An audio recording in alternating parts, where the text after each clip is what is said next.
Olá pessoal, bem-vindo ao canal Investigação e Lei TV. Se você é nova aqui, bem-vindo ao canal. Meu nome é Sandra Di, sou advogada e ativista contra o tráfico humano nos Estados Unidos. Vamos ao caso de hoje, gente.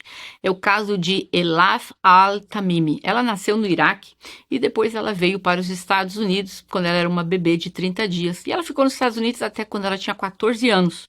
E ela foi forçada a voltar para o Iraque e a se casar aos 14 anos de idade. Como eu falei, ela praticamente cresceu aqui nos Estados Unidos, né? Tem 3 irmãos e um irmão mais velho. Quando a mãe dela engravidou da última menina, o pai dela ficou tão zangado com isso, porque na cultura dele, segundo ele, ela disse, é mais fácil criar um menino do que criar uma menina. Eles acham que a menina vai estar pulando de cama em cama, então o rapazinho não vai fazer isso, tá bom? Há muito mais riscos da menina sempre arruinar a honra da família dormindo com algum rapaz. Então, aquele povo com essas ideias absurdas, então o pai dela achou que é melhor levar as filhas dele, né, para casar. Só que ele mentiu. Ele disse que elas iriam passar férias nos Emirados Árabes e deixou a mãe dela esperando em casa um bebê e foi. Eu não preciso nem dizer que ele nunca mais voltou. Isso mesmo, largou a mulher grávida aqui. Ele passou pelo Emirados Árabes por alguns dias e depois ele foi para o Iraque. Lá, claro, ele constituiu uma nova família e a mãe dela ficou aqui, sozinha, deu à luz aqui, não falava o idioma, não tinha renda alguma. E ela, aí lá, nunca mais falou com a mãe dela. Isso mesmo, não tinha aquela modernidade e tal, lá no fim do mundo no Iraque de internet, telefone e tal, não se usava muito. Aí ela disse que a mãe dela já estava aqui nos Estados Unidos há 30 anos, só que mal falava inglês, porque a comunidade em que eles viviam era predominantemente de pessoas árabes, então ela nunca precisou aprender inglês. A mãe dela, ela disse, teve muita dificuldade para continuar com a vida dela, e ela acabou voltando para o Iraque para ficar com o pai dela. O bonito, que já tinha outra esposa. Meu Deus, cada mulher que se sujeita a cada coisa. E quando ela fez isso, ele chegou lá, ele tirou o passaporte dela, da mãe, né? E ela começou a sofrer todos os tipos de abuso. A mãe dela ficou quase um ano no Iraque e depois voltou para os Estados Unidos por causa de complicações, né? Não conseguia ter apoio nem nada. Ela disse que eles eram tão rigorosos com ela que, para vocês terem ideia, ela tinha 11 anos, voltando aqui um pouquinho no passado, e um menino da escola disse oi para ela. E o pai dela foi buscá-la na escola e ele ouviu que o menino falou oi. Gente, o pai dela virou um bicho. Por quê? Porque ela não poderia ter amigos e que ela deveria ter se aberto para o menino falar oi para ela. Imagina, gente, uma criança de 11 anos. Ela disse que ela nunca participou nos Estados Unidos de eventos, de festas de aniversário. Eles eram muito controlados, nunca cresceram com TV a cabo, ou internet, ou algo assim. Ela nunca foi ao cinema, ela nunca foi no shopping. Então, aos 14 anos, chega ela lá no Iraque, um monte de proposta de casamento. O pai veio e disse que encontrou alguém para casar com ela. Que o rapaz tinha 25 anos, porque lá as meninas casam aos 13 e 14 anos. Aqui nos Estados Unidos isso é crime. Qualquer pessoa maior de idade ter relacionamento íntimo com uma menina menor de 18, você vai pra cadeia aqui nos Estados Unidos. Então, quando dizem, o pai dela não gostava, né, que a mãe dela teve muitas meninas, queria se livrar delas o mais rápido possível. Então, foi ele lá para aquelas áreas rurais, bem lá no fim do mundo. O cara nunca tinha ido para a escola, mas segundo ela, na maioria, hoje em dia dos casos, muitos jovens no Oriente Médio, eles vão para a faculdade, entendeu? Mas ela disse que o pai havia como um objeto de responsabilidade, que ele precisava tirar do caminho dele essa responsabilidade para ele viver a vida dele. E depois passou, né, das mãos dele para o marido dela. O noivado durou 10 dias e foi algo muito rápido, como se fosse, ela disse assim, a maioria das garotas lá se casam sem nem fazer um vestido de noiva, nem nada, não tem nem oportunidade de conhecer o noivo, de fazer um noivado. Ela falou que nada disso aconteceu com ela. E depois ele se livrou dela, o pai dela, ficou um tempo lá, tal, fez família, tal, mas depois ele acabou vindo para os Estados Unidos com os irmãos dela e deixou ela lá sozinha. No islamismo e em muitos países, a jovem recebe algo chamado dowry, que é um pagamento feito à jovem ao casar. Segundo ela, essa pessoa usa esse dinheiro para comprar ouro ou algo valioso. Segundo ela, isso é para assegurar o futuro delas em caso que alguma coisa dê errado no casamento e traga vergonha para a família, ou seja, se separa e tal. Então, ela diz que isso é meio que uma forma de assegurar o futuro da jovem, mas que na realidade é um pagamento, porque a jovem não dormiu com homem nenhum. Gente, são palavras dela, é o que ela está falando. Eles usam o tal do DOT, que é o Dowry, mas que ela falou que na verdade a desculpa que eles dão é para garantir o futuro dela, mas que na verdade não. É como se estivesse pagando, porque ainda bem que a tua filha nunca ficou com nenhum outro homem. É basicamente isso. Então, ela disse que aqui nos Estados Unidos existe isso ainda, segundo ela. E para você ter ideia, quando uma dessas moças aqui resolve casar, olha só. Tem moças que pedem, famílias pedem, né, para dar para a moça 250 mil reais, uma casa e um carro. O pai dela não quis saber de nada. Ele queria se livrar dela e falou, pronto, tá aí, de graça. Ela disse que precisou se adaptar à maneira como ela se sentava, como comia, como dormia, coisas assim. Ela não tinha permissão para sair de casa sem a presença do marido. E ela disse que não podia sair de casa nem com a mãe dele. Que o marido dela era 10 vezes mais controlador que o pai dela.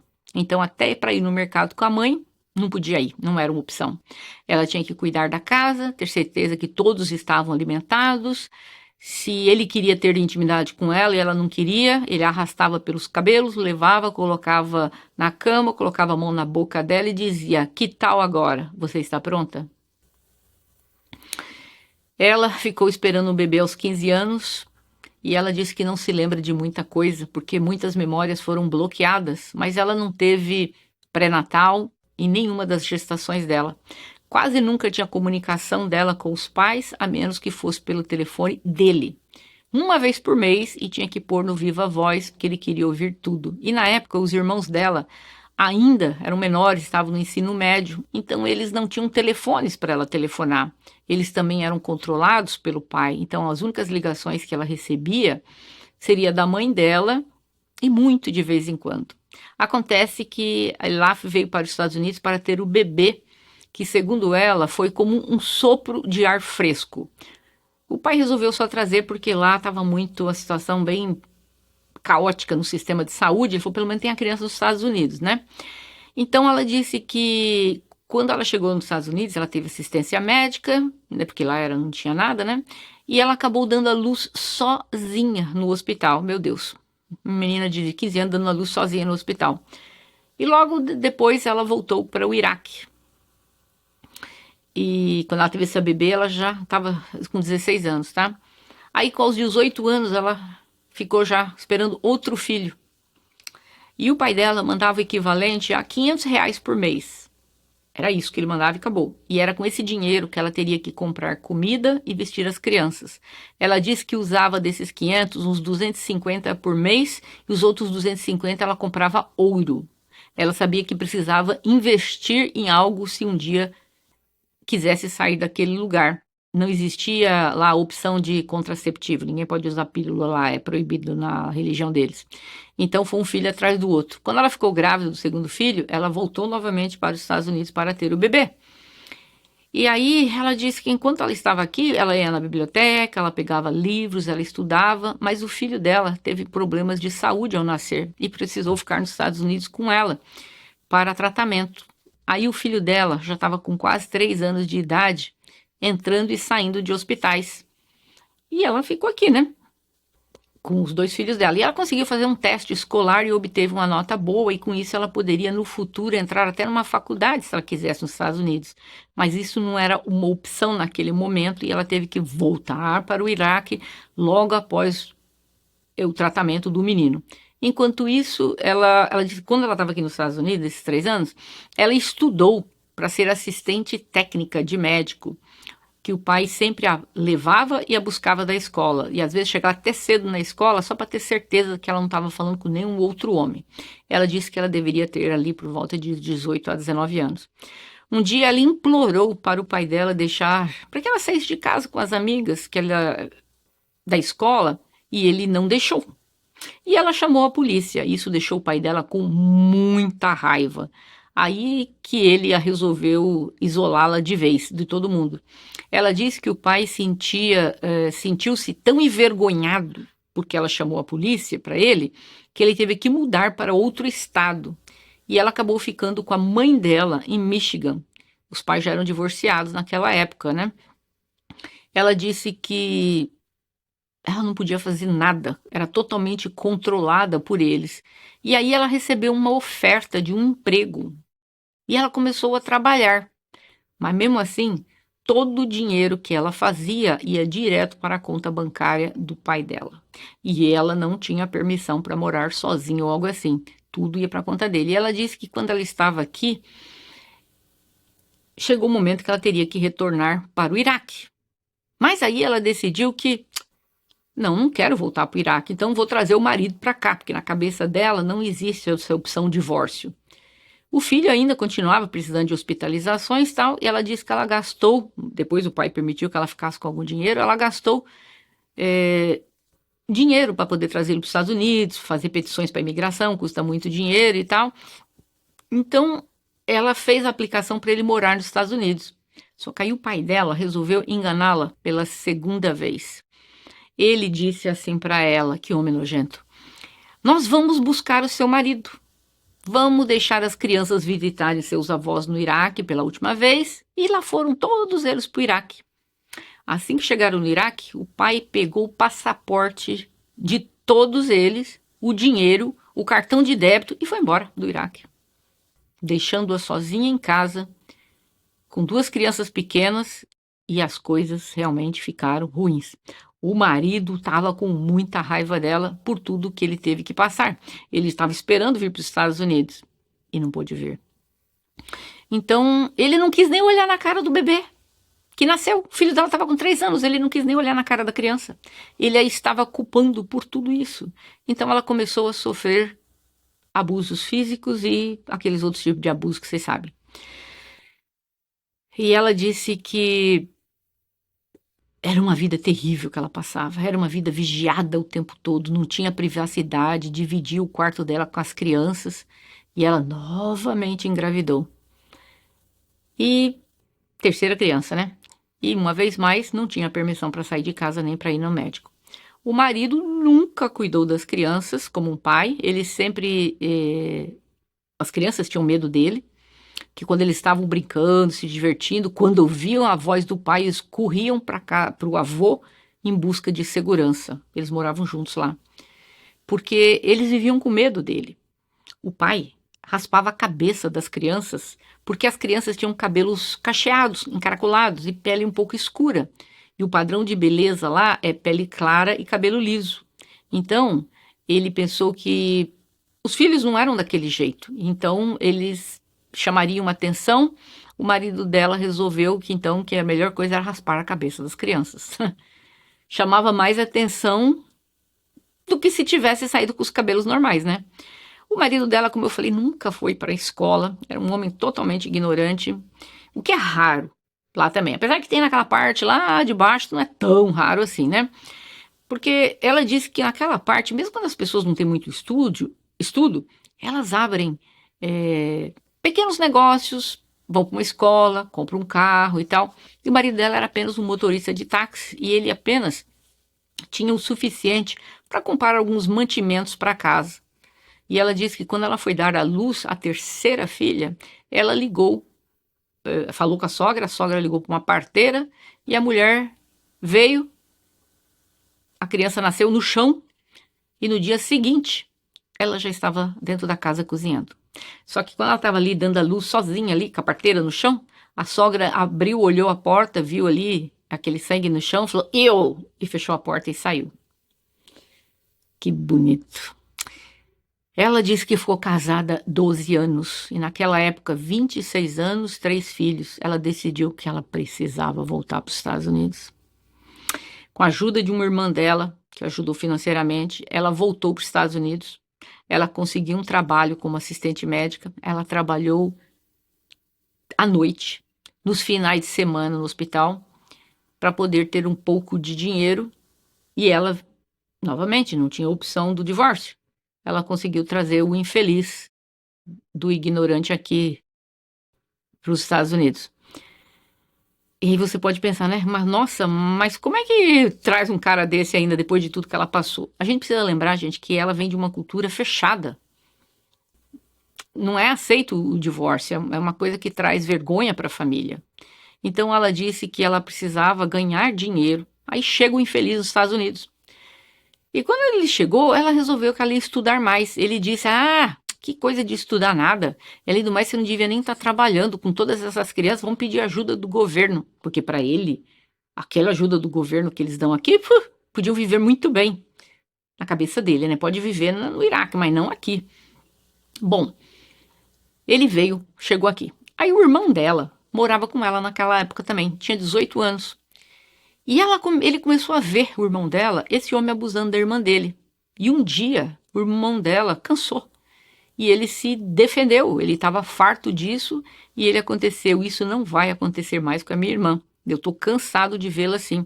Ele pegou e expulsou o marido dela da casa e ela disse que se lembra que ela estava de joelhos e dizia ao irmão dela, abre aspas, eu sei que eu sou fraca, obrigada por fazer isso, mas se eu voltar para ele, em alguns dias, se ele tentar entrar, por favor, não o deixe, não o deixe. Não importa o que aconteça, por favor, não o deixe entrar em casa, por favor.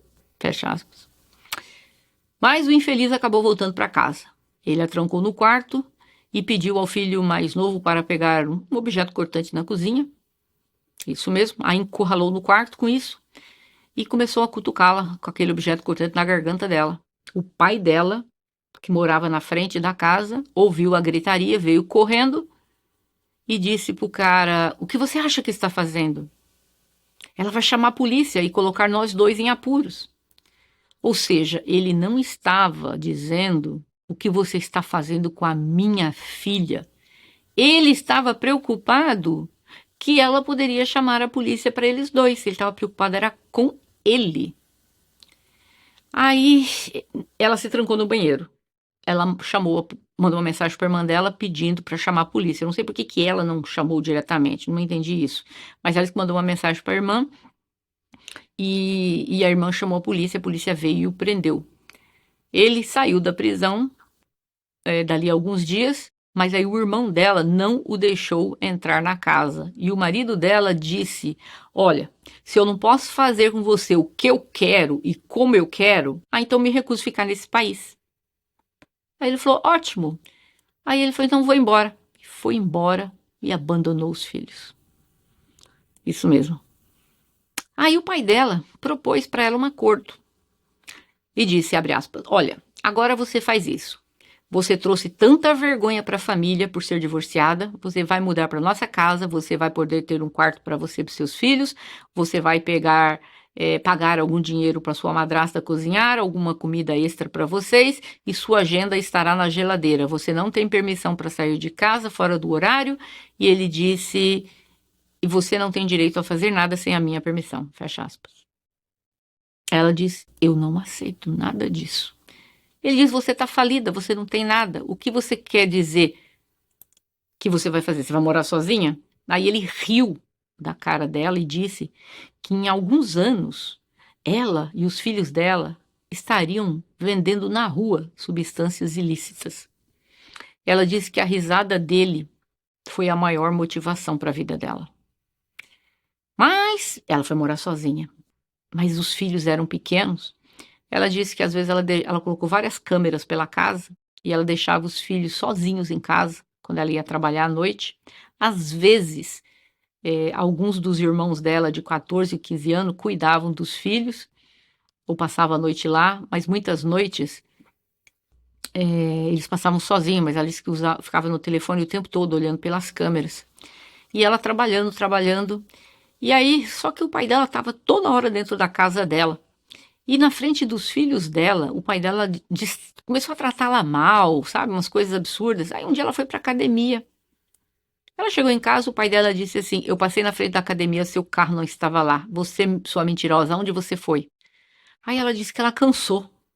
Ela olhou para ele e disse: você não pode falar assim comigo na frente dos meus filhos. Eu preciso que eles me respeitem. Eu sou a única pessoa na vida deles. E disse para o pai dela: cai fora da minha vida agora. Pronto, pôs o pai para fora de casa. Ela, de vez, abandonou tudo. Ela disse: ela parou de usar o véu, abandonou a religião, abriu seu próprio negócio e começou a fazer consultoria de marketing e negócios. Ela está agora fazendo pós-graduação. Ela é dona de uma agência de marketing. Ela tem contato com as irmãs, que são casadas, e com os irmãos, mas não tem contato mais com os pais.